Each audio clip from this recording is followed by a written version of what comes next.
This first one's for you, Joe. Your thoughts on a 2-year time frame for the price of oil?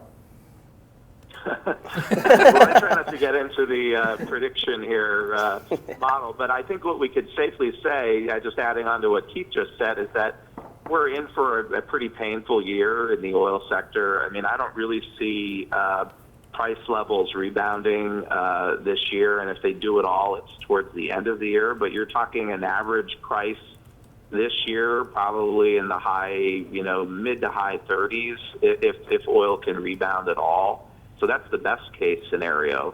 And the main reason why we don't think there will be a cut even at this June OPEC meeting, which would be the next regularly scheduled meeting, is because the Saudis think they're winning. They think they are affecting non-OPEC production. They're starting to see signs that it's slowing.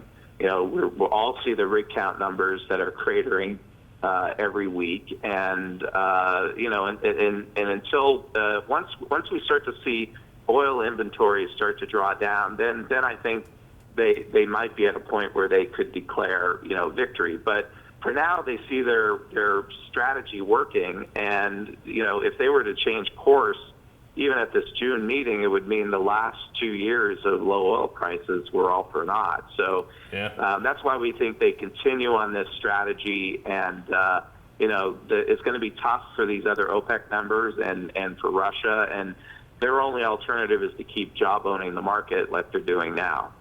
It's interesting, just to give you some quantitative support on that answer, because again, Joe's the analyst and I have the quantitative research model, again, price, volume, volatility. Our intermediate term range, and people ask us this, you can ask this for any major macro price, any security for that matter, our intermediate term range for WTI is 20 to 38.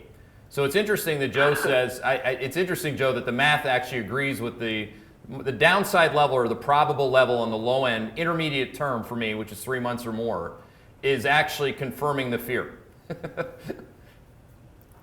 Yeah, I mean, we see the oil prices going lower. I can't tell you how much lower, but we think they're going lower, which means the average price for this year is going to be, low. It's not going to be. You're seeing. I see Harold Hamm at Continental is saying $60 by the end of the year. I mean, that's so overly optimistic, and so you just have to look at this very sobering and look at as you said, the fundamentals, and the fundamentals point to a really painful year for the sector.